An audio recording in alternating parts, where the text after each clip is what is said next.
Well, I was visiting Oakland. I was visiting my cousin Barbara Andrade. Barbara Andrade worked with Michael at the Oakland City. So she told me would be good if I could meet this master filmmaker. I said, who? She said, Michael Lange. Michael has appeared in hundreds of plays as Malcolm X and many other characters. His career spans over 40 years. He has directed plays and movies. And I've seen the promised land. Leave Dr. King and I alone. We're going to be all right. Down stuffed pies, Doctor. Is that your lunch in that bag, or perhaps a tape recorder? And what would I have a tape recorder for? Oh, it wasn't the road for us. You're still the dreamer. And you're still the revolutionary.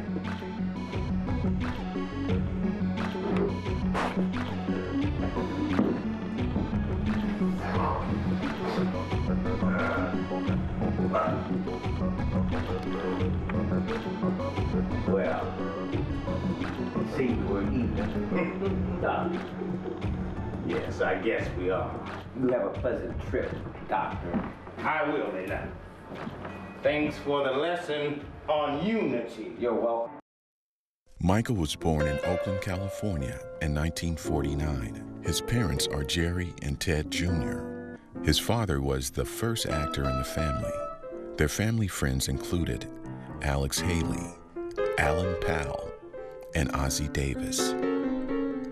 Michael's mother was a journalist for Newsweek, and Michael's oldest brother, Ted, also appeared on The Love Boat as the bartender and also on That's My Mama.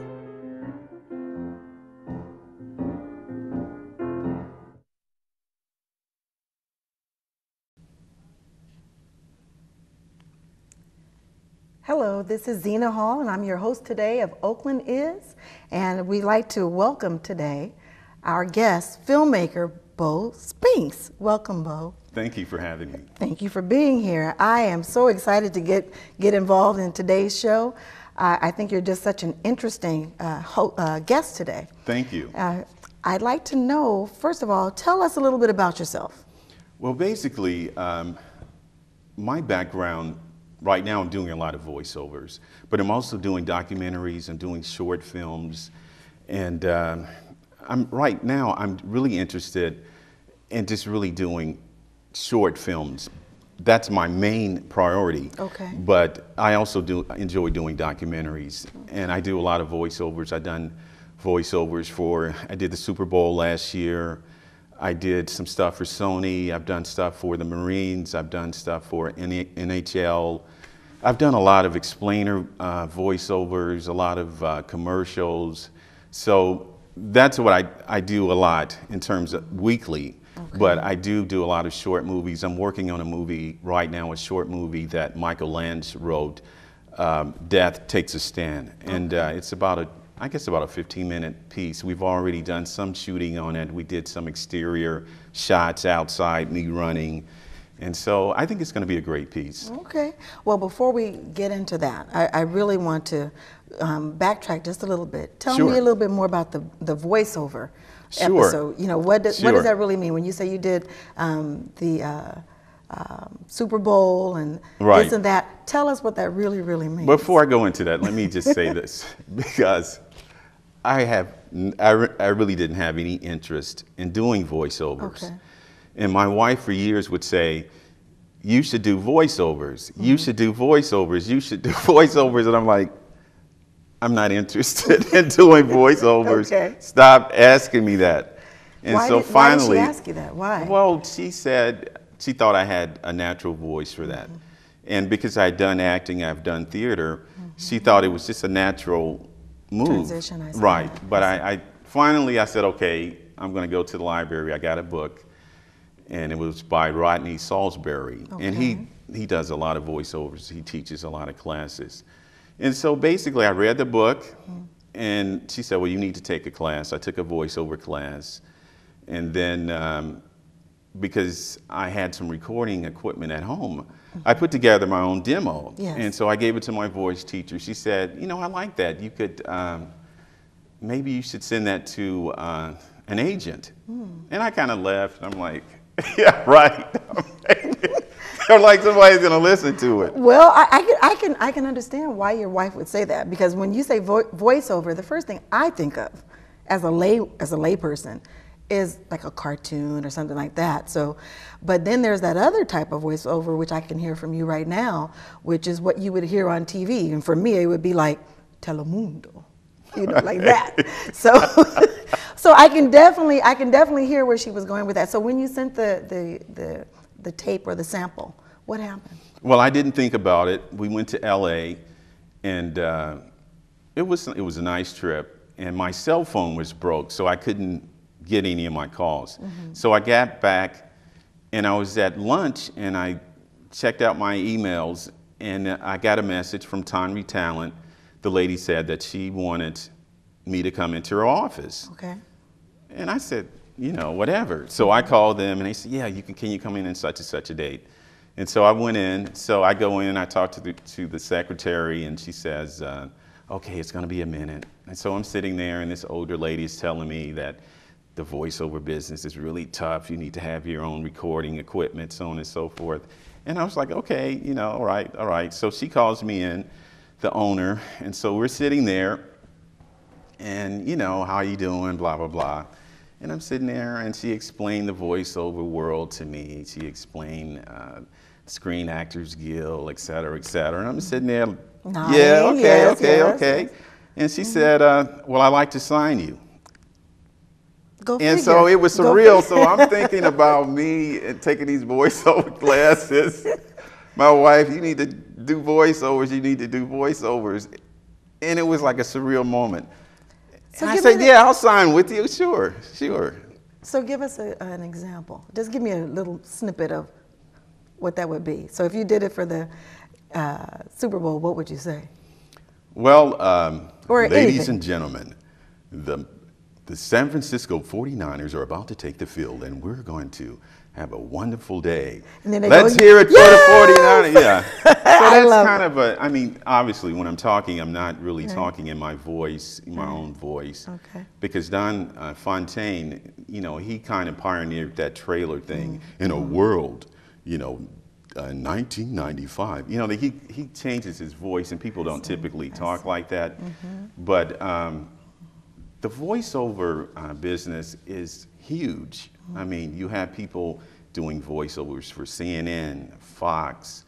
You have people doing voiceovers for phone services, You would never think that. commercials, intros, outros. You know, I've done a lot of outros on commercials. Which is? Basically, What is at the an end, telephone number 510-777, I see.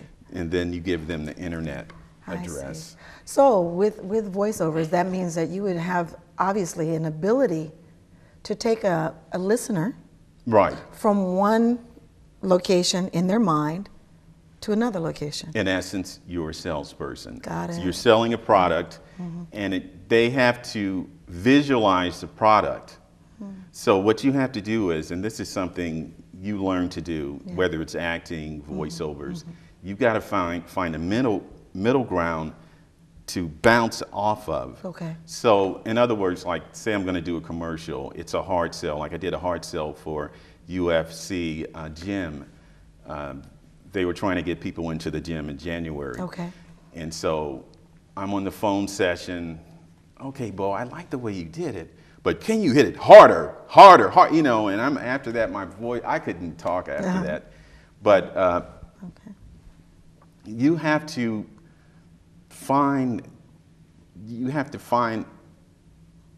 be able to go to where you can interpret the copy. And it's not always easy because they're different. Sometimes people say, I want it epic. And then some people say, I want it to be slow. And then it's hard sells, soft sells. And then, you know, I've done stuff for documentaries, narration for documentaries. I've done stuff for motion picture, trailers. You know, I pretty much have done everything, you know. So you have an arsenal of exactly. history here. So when you're recording and you're behind that mic, you need to have, you've got to have experience, and you need to be able to go in and grab something to get you to where you need to go. It does take time. But again, I was never interested in doing voiceovers, and so when I started doing it, it was at my own pace. I see. I see. So from that point on, what motivated you to continue and now transition into the film industry? You know what? I'm curious. It's very natural because again, I did a lot of theater. I did Waiting for Godot. I played Pozo, which is kind of a bully type character, and he enjoyed entertaining himself, not only himself but anybody, you know, who was in the play. So it was really interesting. So basically what happened was I started doing some short movies, and I enjoyed it, and then I started doing some more, and it kind of went hand in hand because it was a natural transition. Because I don't really look at acting as acting. I look at it as telling a story. And the people who are the actors are interpreting that story for you in an entertainment field. And when you look at it as a storyteller, you realize it's just as important as what teachers do, firemen do. People need to hear good stories. They need to hear the truth. And the camera doesn't lie. I mean, the camera, just like now, it's not lying. You know, the camera doesn't lie. But it still takes a special person and a special talent to be able to do that. So it's not just the words. It's also how you use those words. It's how you make those words sound. That's true. It's the same thing of saying love versus love versus love. You know, it's all about how you use it. And in order for you to be able to project or tell a story like you've done Michael Lange. Right. And I want you to tell us about that. You have to have a skill set there. You know, there's a knack, there's a gift there. That's correct. And I understand that you've participated in a lot of festivals and correct. Tell us a little bit about that.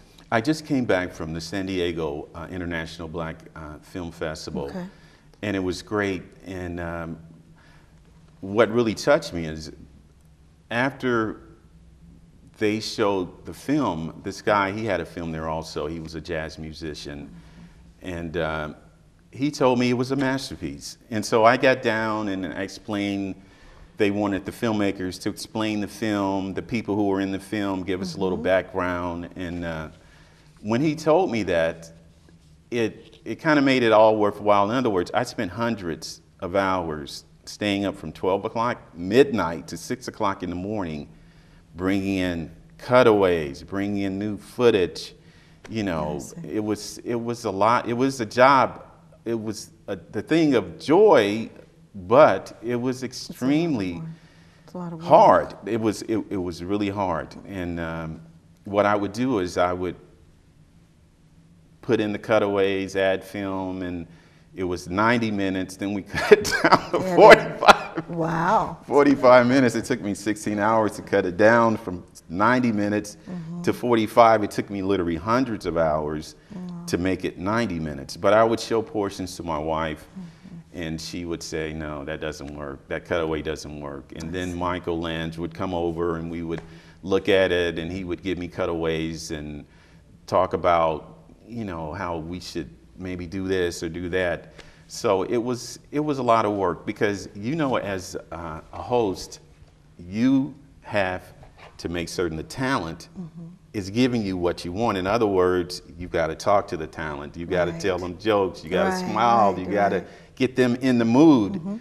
And, you know, I was interviewing, filming, editing, you know, the whole nine. So it was a great experience. But it's very challenging. I mean, you have to be really focused, and you know, you got to take one small bite of the elephant at a time because it's a lot. It's a lot of work. And I think the trick is being in the moment.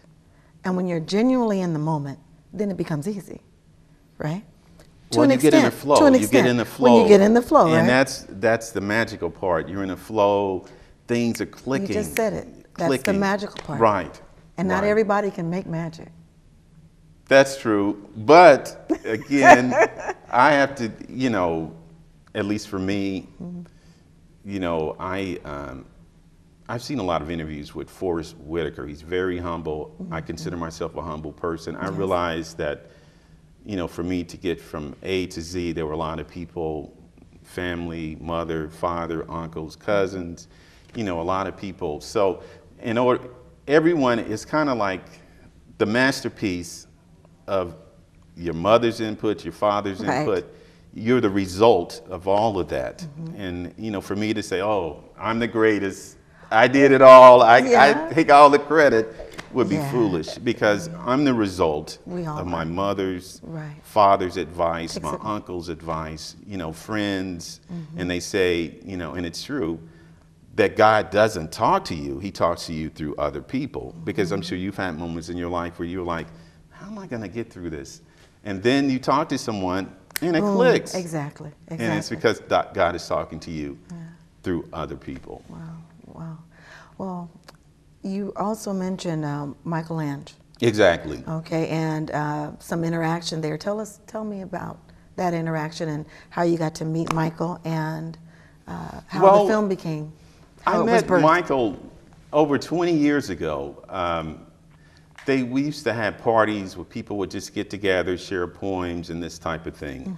And I met Michael and we talked, and I had done a play and Waiting for Godot, and I played Pozo like I was saying earlier. And I had the film, I gave it to him. And then that's how I was able to get into that play, The Meeting. And then after that, I'd see him on the streets every now and then. We talk together, and I talked to him, and it was just like that. And then I called him. And then I said, well, has anyone ever approached you about doing a documentary on your life? He said no.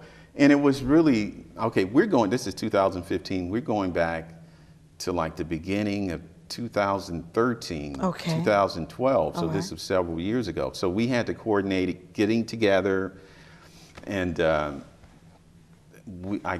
filmed him. I went over his house. We filmed, and it was great. I mean, it was just, he was very relaxed. And again, like I said, you know, when you're dealing with a talent, you got to get them to where you need them. And so he doesn't need that. He's, you know, he's a great director. He's a great actor. What makes him great? I think he pays attention to detail. And I think, you know, he has a personality where he's calm, he's able to calm people down, and he does a lot of subtle things, you know, to let you know. And, you know, I think that's great. And I enjoyed working with him. I enjoyed working with his family. You know, I met his mother, I filmed her, and Cedric, someone who's been his DP, cinematographer for years. You know, when I filmed him over his house, he was very helpful. Everyone was very helpful. I mean, just really. And his mom's an icon in the community. Exactly. I went to her birthday party. They're icons in the community. Yeah, I went to the birthday party, and every star in the Bay Area was there. You know, Melba Davis, this Jennings, everyone was there. And, you know, it was, and I was sitting down, and this guy, he sat down, and he said, "Isn't this great? Isn't this great?" He said, "This is beautiful, isn't it?" And I thought about it. I said, "This is great. This is great. You know, this is great." This woman is 90 years old. She has a lot of charisma. She's a beautiful person. Inside and out. She is. She really is. Tell us a little bit more about the film, the film that's of Michael. Well, it basically, if you can, certainly, it's about him. It talks about his childhood. You know, their family was friends with Ossie Davis. you know, they were friends with a lot of people in New York. And it talks about things I didn't know about him, because he actually was a wrestler for UC Berkeley. I did not know that. So he had a scholarship there. Oh, okay. And he taught in the Oakland system. He was a teacher, counselor, and he's done a lot of stuff with the community. You know, he's worked with a lot of people in the community. He's worked with homeless people. He's on a lot of boards. You know, it's like I never knew a lot of this stuff about him. Exactly. I see. And you know, he's directed movies. He's directed plays. He's written plays. And he's traveled the world. You know, he's done a lot of. He's touched a lot of people. And you know, as I started doing the piece, I was just really kind of like shocked, because he never told me anything other than his name. Well, I didn't know any of this stuff about him. Yeah. And he's lived a full life. I mean, he's lived a beautiful life, and he's, you know, touched a lot of people in a positive way. So the film, tell me a little bit about the backdrop. Is it more of an one-on-one conversation? Are parts of it staged? How are there actors? Are there? Yes, his brother is in it, and Ted? Ted Okay. Lange, Yes. and his mother Jerry is in it. Okay. And I basically interview everyone, and just, you know, what was Michael like when he was a child? And his mother talks about him, and she was basically, obviously, he's a joy to be around, and so on and so forth. Yeah, he talked about baseball. He said that if he lived his life over again, that's what he would have done, been a baseball player. Really? He knows a lot he knows a lot about baseball. I mean, he knows a lot. Okay. And I think if you watch it, because we showed the trailer, I brought the trailer today, they watched it. I think if you see the trailer, I think you really get a good feel for some of his life. You can't do anyone's life in 45 minutes. Right. I mean, but we tried to touch on the most important things, because for BCM, you know, Oakland he actually interviewed, you know, he was a host for 20-something years. Right. You know, and a lot of people even don't know that, especially if you're out of the area, you may not necessarily know that. So I mean, he's done a lot of things with his life, you know. But what I remember talking to him one day, and we were talking about the documentary, and then he said he had to go work with this kid, this Chinese kid, and he wanted, you know, he was helping him with his schoolwork. You know, he had taken that upon himself to help this kid, and you know, so when people do things like that, you know, it just shows that they want to make a difference. Because at the end of the documentary, I say, well, Michael, how would you like to be remembered? You know, he says he wants to be remembered as someone who's loved all people, not just black people, white people, all colors. And, you know, he talks about, you know, things that matter. Okay. You know, and when you get to know someone, you know, basically, people can deal with you when they put you in a box. It's easier, you know. And if you're talking to them, that's big. I like that. People can deal with you. They can deal with you better when they put you in a box. But if you start talking to someone, just like with me, I don't really talk about voiceover work. I talk about it with my wife or people in this situation I'm talking about. This is good for me because, you know, I can talk about it. And obviously you have to, you know, you need media to advertise your business. By the way, you can, if you go to www.bospinx.com, I was going to ask you that. You know, I can help you with your voice needs. But I think, you know, when people see you in a different light, then they have to digest you in a different way. Because like, I remember I was getting my mail at home and I had some camera equipment with me. Yes. And my neighbor said, oh, so you take pictures? I said, no, I was shooting a short movie. Oh, you shoot movies? Well, sometimes. Okay. And then we started talking, and somehow I said, you know, I do voiceovers. You know, I do a lot of voiceovers. Yeah. Really, you know, and then, you know, it became weird. And I try to avoid that because I really rather talk about someone else or segue to something else because I don't want it to be about me, and I don't want a lot of people think, you know, different things. Oh, he's a voice. Oh, he's a star. You know, he's this, and that's not what I'm about. But in today's time and age, it's a lot about inspiration and trailblazers and people paving the way for others. Right. And by you sharing your story and Michael's story, right, and what you're putting out there, that can inspire others. Exactly. To do more. Now, one thing before we get away from it, where can we view the documentary? How do we get a hold of it? When is it going to be aired? Tell us. Well, you know what? Right now, I actually talked to Michael last night. Yes.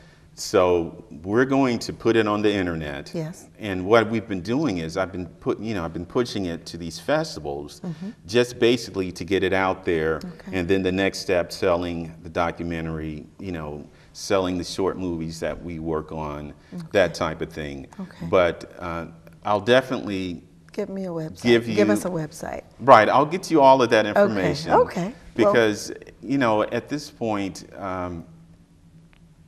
all right. we were kind of shocked that Oakland would even show it. Yes. And then we were shocked that San Diego would even show it.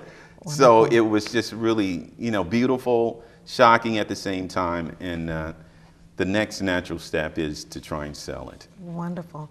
Well, we look forward to having you back on the show because we want to know the next step. And we want to take a peek at your future endeavors. Okay. And all of the above, okay? Thank you for having me. Yeah, thank you for joining us. And I'm Zina Hall. And thank you for joining us today on Oakland Is.